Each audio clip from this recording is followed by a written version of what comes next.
proteção de dados pessoais é essencial à proteção da privacidade. Dados pessoais podem ser números de documentos oficiais, informações sobre saúde, informações financeiras ou mesmo conteúdo de comunicações pessoais. É muito importante que a gente entenda qual é o uso feito por terceiros, principalmente quando esses dados são armazenados em diferentes bancos de dados. Um caso que ilustra bem os riscos à privacidade é o cruzamento de dados entre o WhatsApp e o Facebook. Vamos ouvir o caso narrado pelo Rafael Zanata. O WhatsApp foi comprado pelo Facebook, fez os novos termos de uso e passou a coletar novos tipos de dados, metadados, dados geolocalizacionais, dados relacionados ao uso do aparelho, com quem você se comunica, e passou a transferir esses dados para um conjunto de empresas do grupo Facebook, que inclui empresas de inteligência artificial, propaganda direcionada, enfim, mais de 35 empresas que fazem parte desse grupo. Então, nesse caso do WhatsApp, na avaliação do IDEC, houve um descumprimento desse dever de finalidade legítima, porque não havia compreensão clara por parte dos consumidores de qual era o conjunto de dados que passou a ser coletado e para quem ele iria. O 5276, esse projeto de lei, traria um conjunto de regras e uma sistemática que iria ajudar o agente decisório, ou seja, o juiz ou quem futuramente ocupar o cargo de secretário nacional do consumidor, para avaliar se houve ou não esse descumprimento desse dever. Outra situação importante é entender como a proteção das nossas comunicações pessoais é essencial à proteção não só da privacidade, mas também da nossa liberdade de expressão. Para isso, vamos ouvir o caso do Gmail contado pelo Bruno Bioni. E por que as nossas comunicações privadas é uma parte do núcleo duro do nosso direito à privacidade?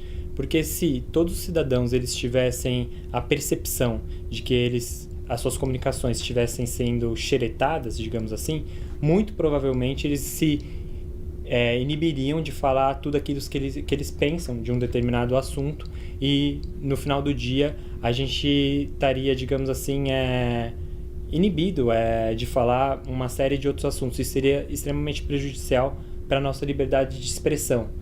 Uma lei de proteção de dados pessoais deve regular a forma como os dados de um indivíduo são coletados, processados, armazenados e retidos por diferentes bancos de dados, sejam eles públicos ou privados. Existe uma falta contraposição feita entre a proteção à privacidade e a proteção à liberdade de expressão.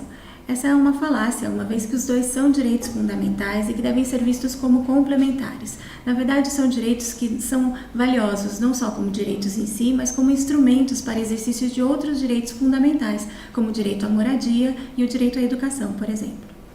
Existem hoje no Congresso Nacional 3 projetos de lei que tratam da proteção dos dados pessoais. Na verdade, eles regulamentam as dinâmicas de consentimento entre os titulares da informação e aqueles que vão fazer uso dela. Eles tentam estabelecer normas claras sobre como pode ou não pode existir o compartilhamento desses dados com o terceiro, a exclusão desses dados ou mesmo a transferência desses dados para o exterior. Na verdade, essas são todas práticas que já acontecem, elas são práticas corriqueiras, no entanto que pela primeira vez serão regulamentadas de uma forma abrangente, transversal e multissetorial. Todos esses projetos de lei ainda merecem algumas melhorias, principalmente para criar um balanço adequado entre a proteção à privacidade e a proteção à liberdade de expressão e informação. No entanto, entre as nossas recomendações, o artigo 19 gostaria de ressaltar 4 pontos essenciais de melhorias que gostaríamos de ver contempladas nesses projetos. Um primeiro ponto seria aprofundar a questão de um órgão regulador. Na verdade, hoje nenhum desses projetos ele cria um órgão novo, especializado e independente para cuidar desses temas. Apenas o projeto de lei 5276 de 2016, ele trata de algumas atribuições e responsabilidades de um órgão que, no entanto, será definido apenas em regulamentação específica no futuro. E nós acreditamos que esse ponto é essencial. Sem a definição de um órgão específico nesse momento, nós podemos colocar em xeque toda a efetividade de implementação dessa lei, ou seja, essa lei pode chegar a sequer sair do papel.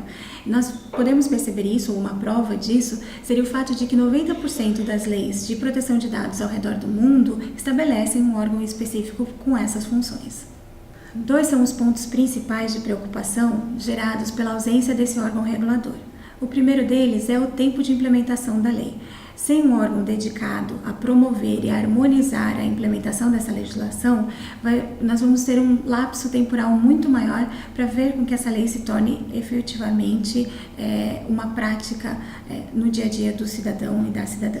O segundo ponto é que esse mesmo indivíduo, esse cidadão, essa cidadã, eles vão se ver órfãos se não existe esse órgão centralizado que vai atuar na proteção dos seus direitos. Então, cada vez que nós tivermos uma denúncia, cada vez que nós tivermos uma irregularidade, tocará ao próprio indivíduo fazer algum tipo de reclamação e tomar algum tipo de medida. Nós não teremos um órgão fiscalizador que atuará dentro das suas próprias competências, tomando algum tipo de atitude em relação a irregularidades ou descumprimentos dessa legislação. Um outro ponto que poderia ser aprimorado em relação aos projetos de lei que hoje tramitam no Congresso Nacional seria a inclusão de uma menção explícita à Lei de Acesso a Informações. A lei foi aprovada em 2011 e no seu artigo 31 ela estabelece que sempre que as informações forem de essencial interesse público, as informações elas podem ser excepcionadas da regra da proteção da privacidade. E é importante que exista uma harmonização entre a Lei da Proteção de Dados e a Lei de Acesso a Informações. Do contrário, nós colocaremos em xeque todo o ganho que nós conseguimos com a legislação de transparência. Um caso que exemplifica isso é o caso da publicação dos salários de servidores públicos. Nós tivemos uma grande comoção pública e uma grande discussão, inclusive no Judiciário, que chegou ao Supremo Tribunal Federal, sobre se os salários de servidores públicos, especialmente aqueles que ganhavam acima do teto autorizado por lei, poderiam ou não ser publicados. Tendo sido definido que sim, que esses salários, poderiam ser publicados porque se trata de uma informação de relevante interesse público. Então é importante que os dispositivos da Lei de Proteção de Dados, eles venham de forma a excepcionar aquelas informações de dados pessoais de funcionários públicos no exercício de suas funções ou informações de relevante interesse social que sejam importantes para essas questões de transparência pública. Uma outra preocupação que nós temos é que os projetos de lei, por conta do conceito de autodeterminação informativa no qual são baseados, não tragam para o contexto da discussão da proteção de dados pessoais o conceito do direito ao esquecimento. Nós acreditamos que são conceitos diferentes e que devem ser discutidos também em situações distintas. Nós acreditamos que aquilo que se procura defender, ou que se procura proteger com o direito ao esquecimento, pode, no contexto da proteção de dados, ser protegido com mecanismos já existentes, como os mecanismos de proteção à honra ou os mecanismos já existentes nos termos e condições existentes ou oferecidos pelos provedores. O conceito do direito ao esquecimento é uma prerrogativa que as pessoas, em algumas circunstâncias, têm se entendido que elas teriam de apagar informações suas que são oferecidas como resultados de busca em alguns provedores na internet. Nossa quarta e última recomendação é que se garanta que nenhum setor público seja excluído da aplicação da Lei de Proteção de Dados Pessoais.